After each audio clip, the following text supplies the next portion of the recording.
Blessings, namaste, and love, everyone. I'm Spiritualist, Psychic Astrologer, and Medium, Sette. Once again, thank you for allowing me this opportunity to share with you my astrological and spiritual insights. And in this video, we are looking to the month of October 2025. Now, we are coming out of our eclipse season. So the energies out in the outside world certainly can still be very, very intense. And remember, when we understand how to properly craft and employ the alignments and tapping into the higher vibrational frequency of any situation, astrologically and otherwise, we tap into the highest, greatest potential of the opportunity. All the alignments, as I've said for many, many years, are opportunities for us to tap into and know our power. We just need to properly understand how to work with the energies so that we can create and bring to form a more favorable outcome. It's when we miscreate and we're not working with the energy, when we're not going with the flow, that is at times when we perhaps miscreate and bring forth something that we may not necessarily desire to enjoy. So allow yourselves to just reflect on what has been shifting for you on a personal level and to move forward with all of that which you planted the seeds at the time of the solar eclipse, which was on September 21st, and what culminated for you at the time of the lunar eclipse on September 7th. The December time frame will be a turning point for all of that, and certainly I will address that in the December video. And right now we're just working with coming out of the eclipse energies. And if you have been energetically overwhelmed, which those of us who are much more in tune to the vibrational frequencies of the outside world are feeling these shifts. And remember, and again, when we understand and work with the spiritual tools that are available to us to offset any of the discord, then we empower ourselves at remaining peaceful and grounded regardless of what may be occurring in the outside world. Remember, everything is relative. It's all about perception. Nothing in this realm of consciousness is absolute. It's all relative. And when we choose, because we are always at free will choice as to how to observe and employ and embrace any experience and make the most of it, then again, we bring to form a much more favorable outcome to any matter or situation. Now, we begin October with our full moon on October 6th. And the exact time of the full moon is 11:47 p.m. Eastern Daylight Time. Now, there aren't any significant aspects that are formed directly to the full moon. And with that, the full moon, at the time of a full moon, all the alignments are amplified. So whatever is coming together at the full moon, not only with how the full moon is aspected and the sign where it resides, bring to form the possibilities, we also look to see what is in alignment or what is coming together astrologically in terms of the planetary aspects that are exacting at the time of the full moon. And that's what is being amplified and brought to form. Just recognize how everything at the time of a full moon, everything is amped up. That's the same astrologically when we look at specific alignments. Now, the full moon is in the sign of Aries, and it's at just over 14 degrees of Aries. So it's at the midpoint of the sign Aries. Each sign is measured in degrees and minutes. Each sign is 30 degrees. The midpoint of a sign is precisely 15 degrees. So we look to about 14, 15, 16 degrees for that midpoint potential. Now, the midpoint is where and when the characteristics of a sign really can be at their strongest. And what I'm suggesting to recognize with this full moon is to just kind of observe whatever it is that you may be procrastinating with and that you need to follow through with. Aries is very much about following through. Sometimes the challenge with Aries is that it begins, because it is the beginning, the first sign of the tropical zodiac. It sets things in motion, however, it doesn't always follow through. And certainly that might be one of our own personal experiences in this human form, to tap into our power and potential, to recognize what we have cast in motion, and where perhaps we need to recognize there is a necessity to follow through and complete whatever it is that we cast in motion, energetically and otherwise. Also, at the time of this full moon, let me just backtrack a little bit. I've been speaking very much about knowing our power for many years. I believe it was in 2013 where the all of humanity first began being presented with the opportunity to know and really know our personal power. At the time of the full moon, we have Mercury in early degrees of Scorpio. Scorpio is the sign which most represents our power, personal power. And when it's not used in a way that is favorable, that's when the sign disempowers another. Scorpio also represents the brightest of the lights as well as the darkest of the dark.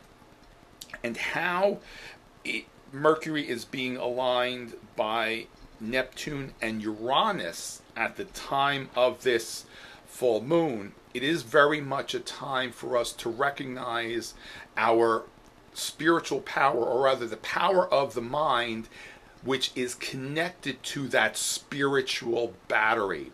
I'm going to speak of Pluto transiting Aquarius in one moment, but right now I'm recognizing, or rather I'm touching upon the Mercury in Scorpio element. That Mercury in Scorpio is also an opportunity for us at the time of the full moon to recognize perhaps where we may have some less than favorable thoughts, and to release any less than favorable thought regardless of what it is. In simple terms, whatever thought is not equal to perfect, pure love.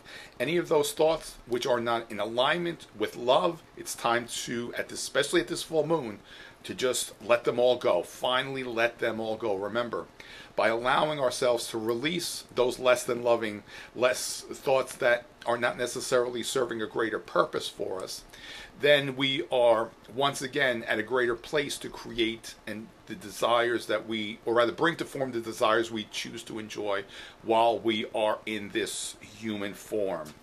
This full moon is very much about those discordant thoughts, those dark thoughts, really coming to the surface and releasing those thoughts, but also tapping into the spiritual battery, that light source which our thoughts are connected to, which allow us to create our realities. Remember, a big part of this human experience is remembering where we came from, remembering that we all came from the light. Even those who demonstrate the darkest of the dark, they also are connected to the light, and those experiences are offering us opportunities to know our light.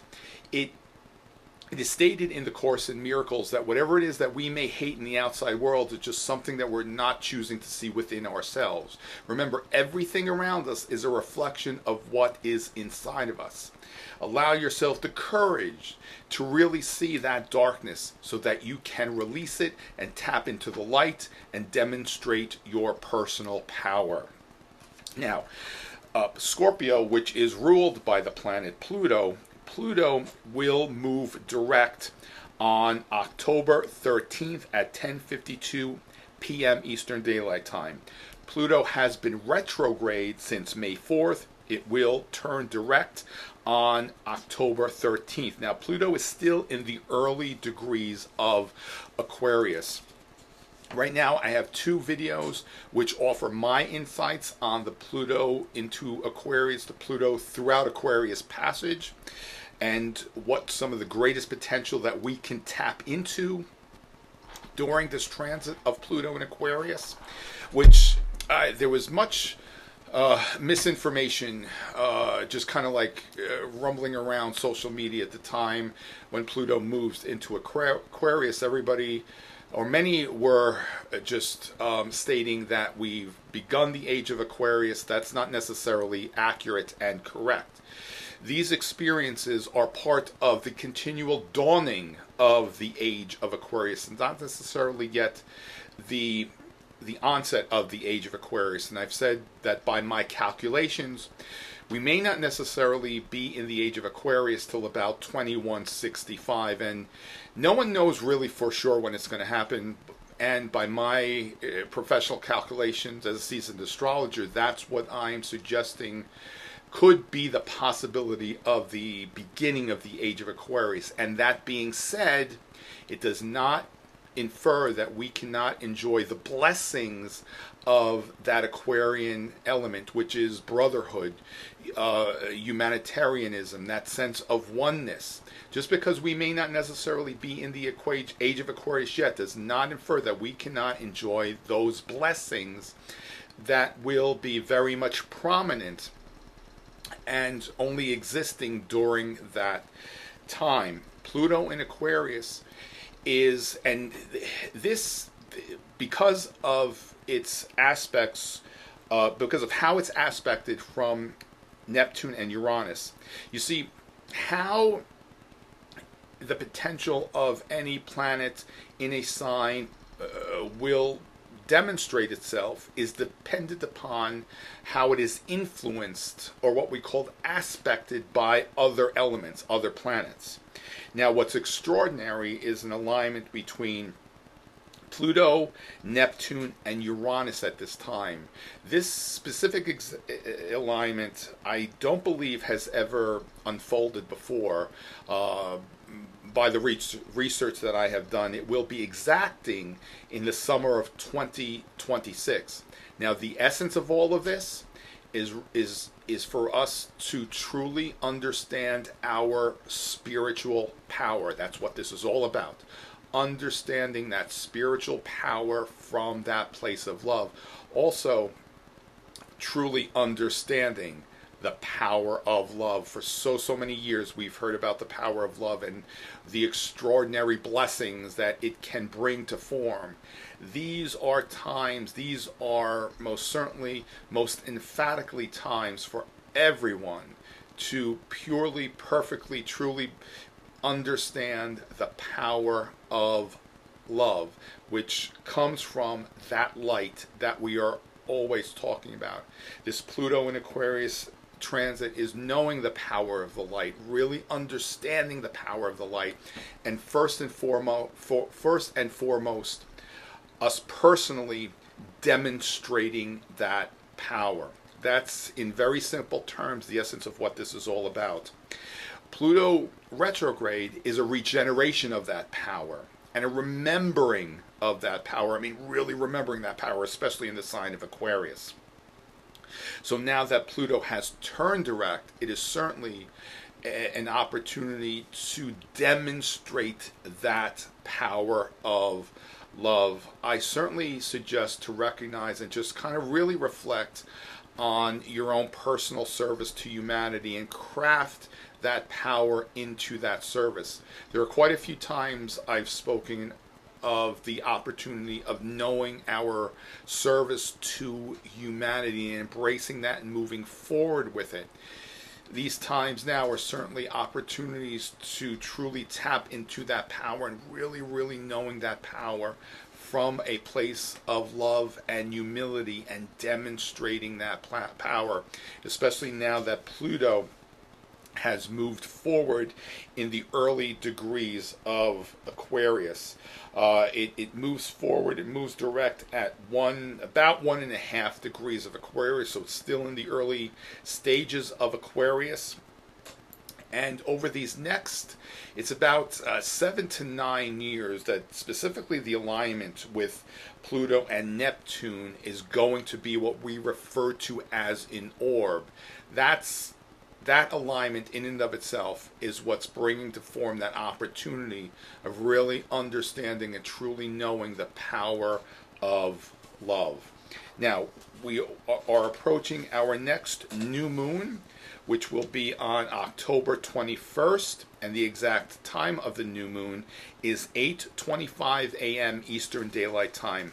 As always, I highlight the balsamic moon phase, which is the last phase of the lunar cycle, which is an opportunity to energetically prepare for what is coming at the new moon. The balsamic moon phase is also referred to as the dark moon, Lilith moon. It's a time to just kind of clear away and just release and energetically prepare for all that we choose to cast in motion by intention at the time of the new moon. Now, the new moon is in the late degree of Libra, and the planet and Jupiter, which is in Cancer, is forming a 90-degree angle, which is a square angle alignment to the sun and moon. And what I'm emphasizing with that is Libra is all about balance. And in the late degree of Libra, we're really being offered and presented with the opportunity to see what might be out of balance in our lives and to bring forth and establish a balance in our own lives. Libra is the sign which most represents nature and the natural world. Just observe how nature in and of itself will innately create a balance when there is imbalance. We have the ability and the opportunities to do just the same, again, when we are working with the cycles of nature. So at this new moon, or even perhaps before the new moon, give yourself an opportunity to just kind of observe where there may be an incongruencies, disharmony, imbalance in any area of your lives. And at the time of the new moon and in the few days after that, allow yourself to really cast in motion the intentions to remain in balance and in a place of harmony, but also creating peace within yourself, because Libra is also about peacefulness and being very much peaceful within yourselves. With the alignment from Jupiter to the new moon, especially on an emotional level, because Jupiter is in Cancer, we may be finding that there are imbalances and discord where our emotions are concerned. So just kind of keep that as a point of reference and recognizing where you might feel emotionally imbalanced and choose to establish and create that peace and harmony within yourself, within your own emotions. We also have Neptune is going to be moving back into Pisces just on the day after the new moon on October 22nd. Now, Neptune began its transit of Aries. Now, it's not going to fully be moving into Aries until, I believe it's, let me just check here, until 2026. Yes, January 26, 2026 is when Neptune will fully move into Aries. It will dip back into Pisces on October 22nd at 5:50 a.m. The Neptune in Pisces experience. Neptune is the ruler of Pisces. Pisces, as well as Neptune, represents all that is hidden, everything that is going on beneath the surface.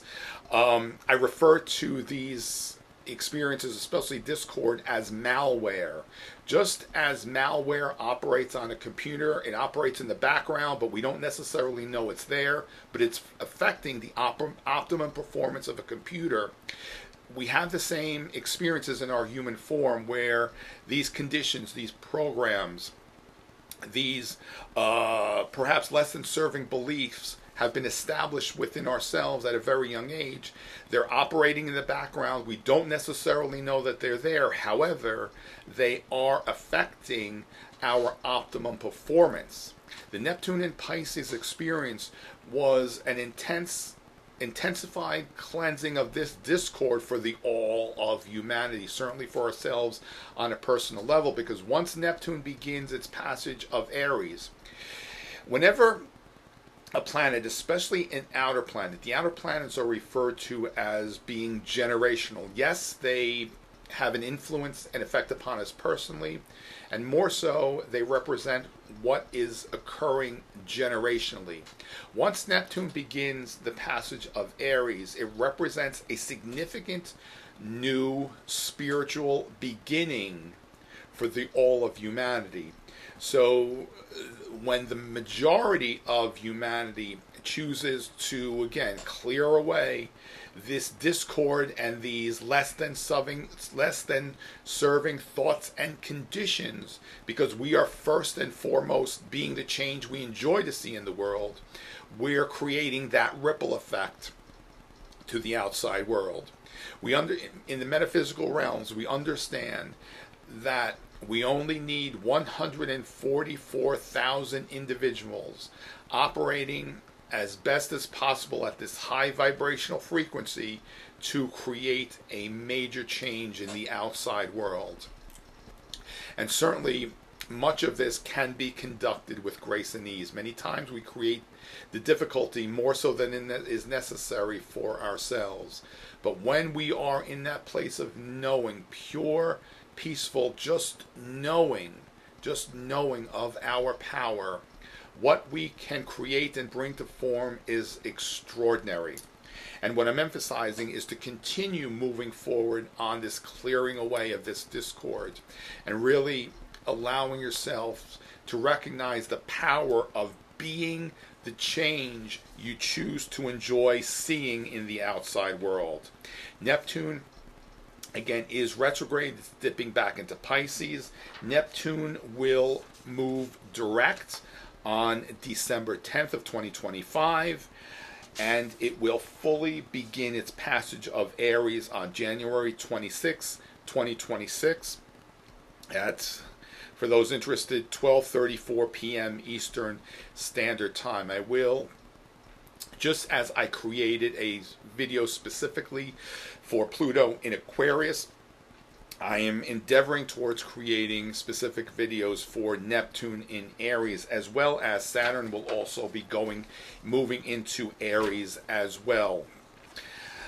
And speaking of elements changing signs, on October 22nd, the day after, within 24 hours of the new moon, we have the sun transiting the sign, moving into the sign of Scorpio.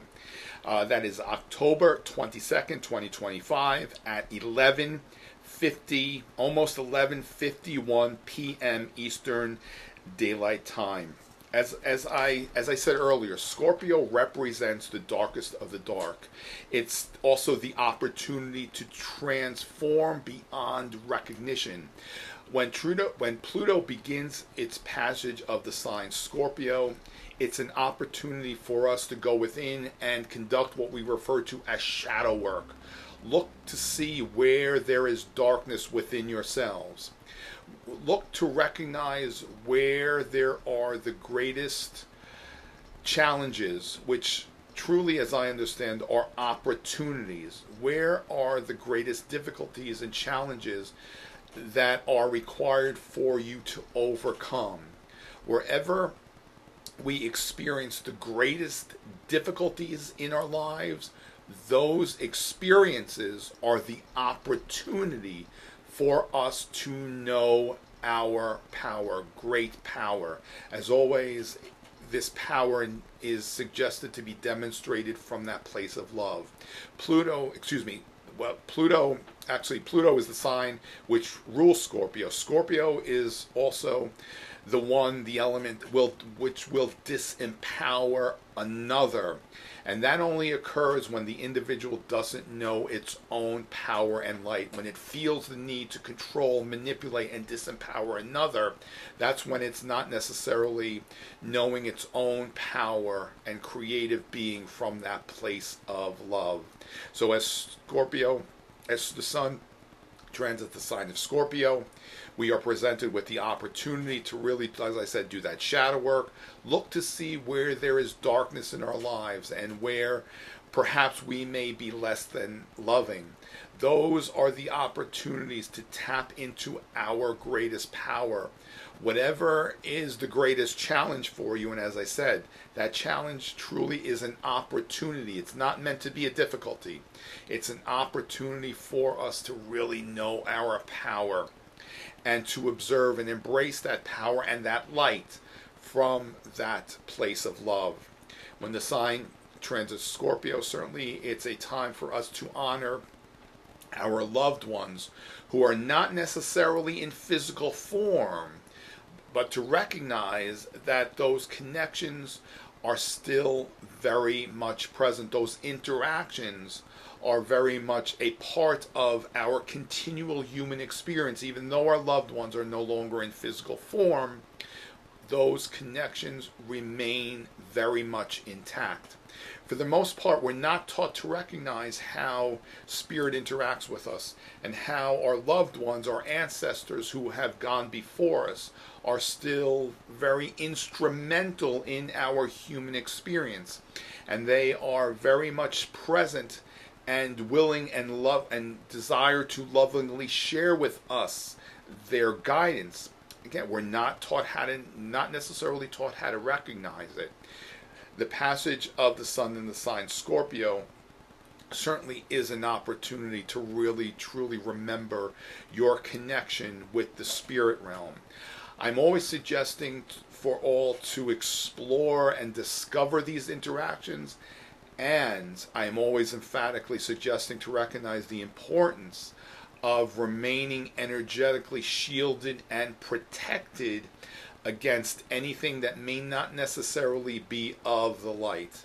And when we begin with establishing that intention that we are only choosing to allow ourselves to interact with those beings which are only of light and love and for our highest good as well as the highest good of others, then we've established a high vibrational energetic frequency which only permits the beings of light and love to interact with us. Remember, spirit, as we all do, has a free will. We invite spirit to interact with us, and again, we only allow the beings of light and love to share with us these energetic exchanges for our highest good and the highest good of others. As always, I thank you for allowing me this opportunity to share with you some of the many spiritual and astrological possibilities for the month, and in this segment, the month of October 2025. As always, remain in the light and in a place of love. Many blessings. Namaste.